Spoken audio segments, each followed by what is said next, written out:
nangyari? Bakit po? Ano nangyari? Di ko alam to ah. Protect Jomar please. Ano nangyari kay Jomar? Pwede po bang paki-comment po? Kasi di ko po magets. Pasensya na po kayo ah. Aming bashes ng Jomcar ngayon dahil sa live. Bakit po? Madami po bang bash? Pasensya na po, di ko po alam. Kaya nga po meron tayong... Hindi maiwasan yung mga issue talaga, mga problema. No? Nagkaka-personalan pa. Sabi nga ni Kuya Bal nung nakaraan, okay lamang nasagutin yung mga issue, wag na tayong dumaan pa. No? Wag na nating ibaba yung ating mga sarili doon sa sitwasyon. Wag nating ibaba yung ating pagkatao at tayo ay magka-personalan pa. Sapagkat kapag tayo ay nagkasiraan sa mga issue na yan,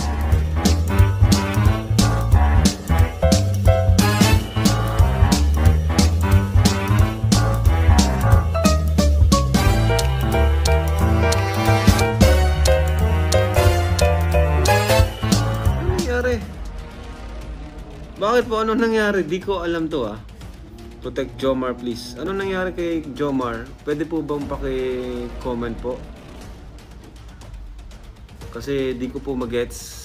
Pasensya na po kayo ah. Aming bashes ng Jomcar ngayon dahil sa live. Bakit po? Madami po bang bash? Pasensya na po, di ko po alam. Kaya nga po meron tayong rules na sinusunod para naiwasan yung mga bashers na yan. Kaya naman nagkakaroon ng bashing dahil sa hindi pagsunod sa mga rules eh. Pag may mga bashers pong ganyan, huwag na po nating basahin. Huwag na nating basahin. Ang keyboys mo si Dr. Lab Bastos. O bakit po? Grabe, ang dami na palang mga nangyayari. Bagay ganyan ay mabuti pa isumbong natin sa mga officer dyan ni Kuya Bal kung anong mga nangyayari. Dami yung issue, just kayo na pong bahala kung ano man yung mga nangyayari doon. Meron naman tayong rules, diba? And dyan naman si Kuya Bal. At andito rin naman, kinakausap ko din naman po sila. Tinatanong ko kung ano yung mga kagaya niyan. Ngayon, syempre kakausapin ko din, natanong ko si Kuya Redsel kung bakit may ganun, diba? Hindi ko rin kasi alam eh. Sino ba naman ang hindi maiinis o hindi madidisappoint sa mga nangyayari sa bawat araw, no, lalo na sa kalingap, no? Nakakapanghina, no? Sumasama na loob mo, sumasama pa yung katawan mo. Kita mo nga diyan sa pananalita sa mga sinasabi ng aking kakambal na si Kalingap Rab. Talaga namang nakaka-disappoint, no? No. Di ba? Nagkasakit na nga yung tao. At kapag nagkakasakit yan, kakambal ko na yan si Kalingap Rab. Ako rin, nagkakasakit. Kambal nga eh. Diba? Ang daming issue na nangyayari sa Kalingap. Sa sponsors, charity vloggers, reactors, lahat na lang. Nagtataka tayo kung bakit hindi matapos-tapos yung mga bangayan na yan.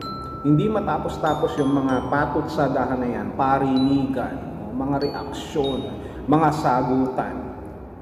Sa pagkadami-dami ng panawagan na tumigil na at mag-concentrate na lamang, mag-focus na lamang sa pagtulong at paglingap, hindi talaga maiwasan. Lalo na pagdating sa mga reactors. Kasi sabi nga ni Jobelito, TV official, ang balimbing ng Kalingap ano nga pala yung sabi mo? Ang sabi niya nga ay yun daw ang gustong-gusto ng mga reactors, yung mga issue, sapagkat kapag may issue, mayroong mga pakinabang. Kapag may issue, may views. At kapag may views, may pera. No, sabi nga nila, may pera sa basura. So ibig sabihin, no, kahit basura yung issue na yan, kapag pinag-usap-usapan, dahil tayong mga tao, kapag mayroong mga istorya na gustong madinig, na gustong malaman, doon tayo interesado. No, doon sa mga kakaiba na drama ng mga buhay, drama ng buhay ng mga tao. Kaya yan yung madalas nating napag-uusapan, pinapanood, interesado tayo sa buhay ng iba na hindi natin nakikita yung sarili nating buhay. Diba ang saya-saya, no? Lalo sa Kalingap, hindi lamang sa Kalingap, kahit sa showbiz sa amin, no, nung nasa Star Magic pa ako, no, sa ABS-CBN, marami na rin akong mga kontrobersya na kinasangkutan at yun ang gustong-gusto ng mga writer na pag-usapan kasi maraming nanonood. At kapag maraming nanonood, maraming advertisement, di ba? Ganon din dito sa Kalingap eh. Hindi matapos-tapos, no? Hindi tayo makapag-concentrate, makausad sa pagtulong, no? Dahil dun sa mga issue na hindi matapos. Dahil pati issue ginagawa ng kabuhayan. Yan ang tunay, no, na dahilan kung bakit hindi matapos. At hindi matatapos yan. Ang kailangan lamang natin, ma-manage yan. No? Kumbaga, i-minimize natin, no? Yung damage. Minimize natin yung cost, no, ng damage na yan. Yun lang naman yun eh. Hindi maiwasan yung mga issue talaga, mga problema. No, nagkakapersonalan pa. Sabi nga ni Kuya Bal nung nakaraan, okay lamang nasagutin yung mga issue, wag na tayong dumaan pa, no? Wag na nating ibaba yung ating mga sarili doon sa sitwasyon. Wag nating ibaba yung ating pagkatao at tayo ay magkapersonalan pa sapagkat kapag tayo ay nagkasiraan sa mga issue na yan, no, maglalabasan nga naman kayo ng baho at pare-pareho kayong masisira. Naturingan tayong kalingap, pare-parehas tayong nagsisiraan, sino ang masisira? Kawawa naman ang founder ng Kalingap na si Kuya Bal, sila Kalingap Rab, sila Ate Edna, yung mga matitinong mga Kalingap charity vloggers.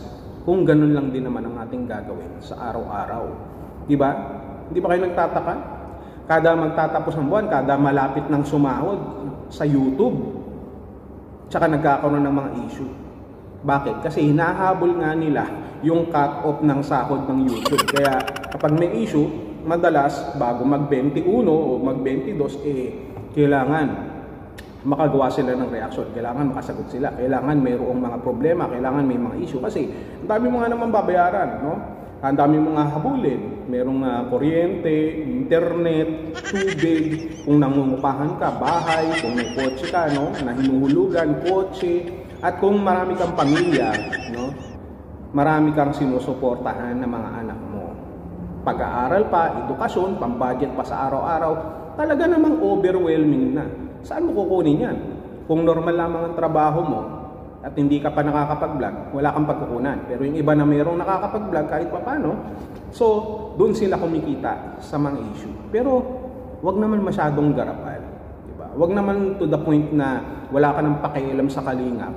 No, basta lang kumita ka sa issue, kumita ka sa kapakanan ng ibang tao, no, at hindi mo na pinapansin kung ano yung mas malaking larawan na makakaapekto sa programa ng Kalingap. Kapag alam natin na ito ay makakasira, no, sa kabila ng iyong kumikita, no, na YouTube channel, iiwasan natin. Kasi importante pa rin dito yung tinatawag po nating respeto, no, pagsunod, pagpapasako at pagtingin doon sa pinaka mas makakabuti, no, para sa Kalingap. Kagaya ng panawagan ni Kalingap Rab, di ba? Wag niyo na kaming i-stress eh. Di ba? Kapag na-stress lalo yan si Kalingap Rab, papangit lalo yan. Paano yan? Hindi na kami magiging kakambal ngayon. Di ba? So yun lamang ang aking masasabi diyan sa mga issue na nangyayari na yan, no? Wag niyo nang pansinin masyado. Yun lamang. Sana sa mga susunod pa na araw mabawas-bawasan natin. Di ba? Okay lang yan kahit wala kayong pambayad ng kuryente. Ayun yun, no? Madilim lang yung inyong tahanan, pero importante sama-sama kayo. Maraming salamat sa inyo pong lahat mga Kalingap.